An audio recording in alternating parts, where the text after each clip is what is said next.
bet everyone's ready to see what we have in store, so why don't we dive right in? Okay, seems there's quite a lot going on in the picture here. I see a couple familiar faces. And let me guess, the cute one in the middle with pink hair and a camera in her hands must be Charlotte, right? Ooh, that's right. Charlotte's the one with the camera. She is a journalist after all, so she's got her equipment ready at all times. So in the upcoming version, Charlotte will be appearing in the event storyline, where she'll be dispatched to cover a popular Genius Invocation TCG competition. Given that the competition is an international event, Charlotte will be heading to several nations to gather news materials. Okay, that explains why we see so many friends from different nations in the picture here. Does that mean that she's gonna be traveling around to that then? You bet. As a foreign correspondent, she'll definitely be checking out the event venues in different locations, so get ready to embark on a Genius Invocation TCG journey.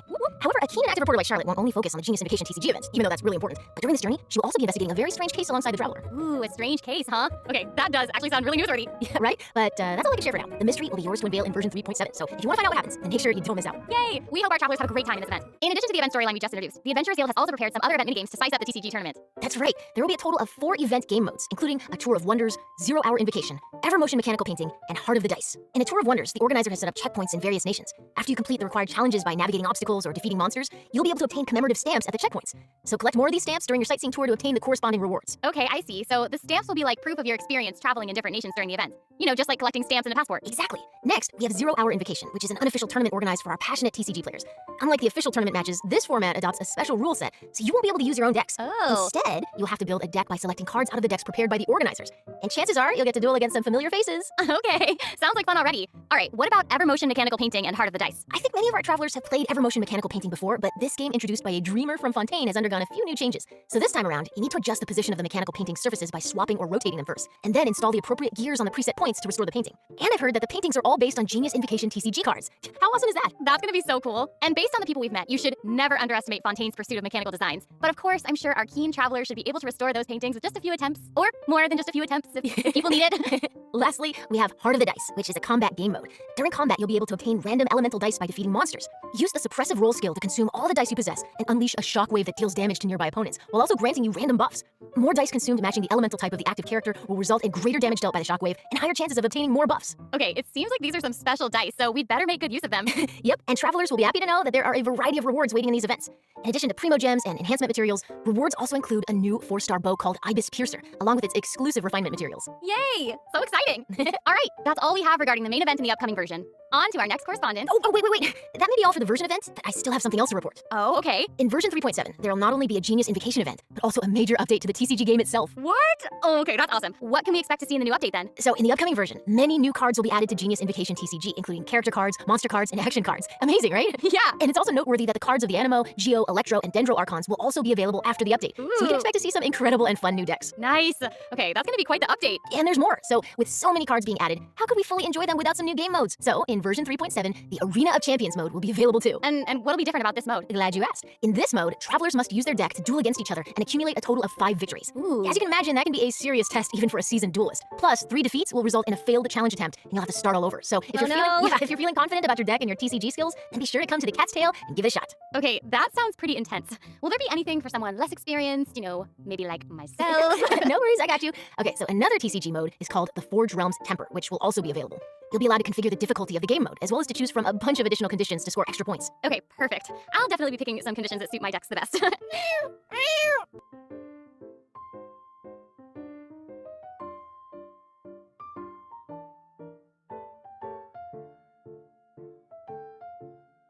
Okay, I think everyone is waiting to learn more about this yokai courier's abilities. Absolutely, yes, correct. For sure. Let's move into Kirara's skills. Oh. Kirara is a Dendro element sword user and can effectively assist her companions while also making world exploration more efficient. Okay, her attacks look amazing. She swipes just like a cat using its claws. I love it. Yeah, she is a Nekomata after all. Additionally, her exploration talent allows her to move near birds or other smaller animals without startling them. She's an apex predator. I love it. That's so cool. So it's gonna be easier to get like fowl and raw meat and easier to hunt. Yeah, watch out, Timmy. Timmy should watch his back. Oh, not Timmy. No. Yes, Timmy. No. Sorry. Sass me. Well, she's always going to keep you well fed, no matter the means. By tapping her elemental skill, Kirara creates a Dendro shield that can protect her from harm. Okay, shields are great. They'll keep both her and the delivery safe, which is all that matters. And holding down the elemental skill will not only grant shields, but also put Kirara in a unique state. Cool. So the whole thing is that that's the cutest thing I've ever seen in my entire life, and I need you to immediately tell me more about it right meow.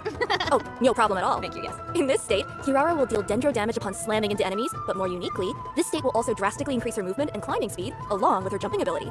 Okay, that sounds super useful. So just so I can get this straight, she'll be able to just climb straight up walls? Oh yeah, she'll be able to go straight up a vertical surface in this state. Okay, well, that's Amazing. the best thing ever. She's gonna be so great for exploring.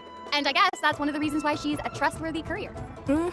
And finally, with her elemental burst, she smashes the enemy with a special delivery package, which then explodes into numerous small dendro bombs. These bombs will then explode upon contacting enemies or after a duration, dealing dendro damage. And can we just appreciate the fact that the bombs are kitty-shaped? Because I'm obsessed with that. And Yeah. So cute. she has kitty-style attacks, kitty-style deliveries, and she also has kitty-styled bombs. Amazing. She is adorable. 0.7's event wishes will boost drop rates for Yoimiya and Yaimiko. At the same time, Kirara will also be making her debut in these event wishes, so travelers who want Kirara might want to take note. And the second half of version 3.7's event wishes will see Kaidahara Kazuha and Alhaitham getting their own reruns. Sarah, why are you talking like that? Because we're reporters. Thanks, Sarah. With the help of their companions, we hope that all our travelers will be able to keep happily exploring Tavad. And now to Jenny with the weather. The weather is still weather. Anyways, when travelers follow Yoimiya to Sumeru, they might also encounter their old friend Kave. This is because Kave's very own hangout event will also be available in version 3.7. Oh yeah, our master architect from Sumeru. Yeah, and Kave is quite the character. Even though he seems super carefree, he has certain principles that he always clings to. I'm sure as we spend time with him during the hangout, we'll get to know him a lot better. Oh, we're gonna be besties in no time. So travelers interested in learning more about Kave will get to experience his stories firsthand in version 3.7. Definitely something to look forward to. Yay! Yeah. Woo! Now that we've covered the news stories coming our way, I think we can move on to some news about other fun events coming in version 3.7. What do you think? I think that's a very good idea, Sarah, my friend. Okay, so not only are there events, but there will also be tons of incredible rewards and prizes too. Ooh, I'm so excited. You Oh, should. so am I. So, without further ado, let me introduce the first event. In version 3.7, the Divine Ingenuity Collector's Chapter event will be available. Oh, I remember this event. This is the one that lets you design your own domain. Oh, that's so cool. Right. However, this event's gameplay has been upgraded a bit, and the development team has specifically designed some stages for everyone to challenge and get used to the rules. For example, the first stage requires you to build a mechanic to defend a monolith, and the second will be a coin-collecting fiesta that everyone's familiar with. Okay, yeah, so fun story. I'm not the best at collecting coins, so I already think I'm gonna be a little bit all over the place in this one, so yeah. It's okay. As for the third stage, there will be multiple areas available, and everyone will be able to get a special item. Artificer coins. Ooh, I want it. You're gonna get a lot of them. Thank you. These coins will allow people to buy various buffs from buff stations located in each area to boost their team's effectiveness. Nice. Okay, so we'll be able to keep getting stronger as we progress. Exactly. The fourth stage requires everyone to keep their characters alive while they go around collecting coins. The last stage features a buff bestower device capable of amplifying your opponent's capabilities, so you're gonna want to destroy that first before engaging them in battle. Oh, there's so much to do. Okay, so just to confirm, we can use all of this while we're making our own domains, yes? Yes. Aside from different landforms, mechanisms, or coins, travelers can also adjust how many stages are active per room and opponent settings. Even buffs and buff bestowers can be placed inside these stages. Wait, that's so cool. Okay, so it sounds like the travelers will have even more creative freedom this time around. So what I'm gathering is that everyone should use their imagination and sprinkle as much creativity as they can into their designs. You know, Yeah. a little bit here, a little bit there, a whole lot of traps. Well, hopefully they'll also sprinkle some ingenuity as well. Get it? Get it? That's literally what I just said. Ingenuity, traps, tomato, tomato, yeah. Well, Traps. sure, as long as it's creative. Chaos. Oh dear. This time, there will also be co-op mechanics for this game mode. So if there's a stage you can't beat on your own, you can bring your friends and try the challenges. Or, fall into Jenny's traps together. Yeah.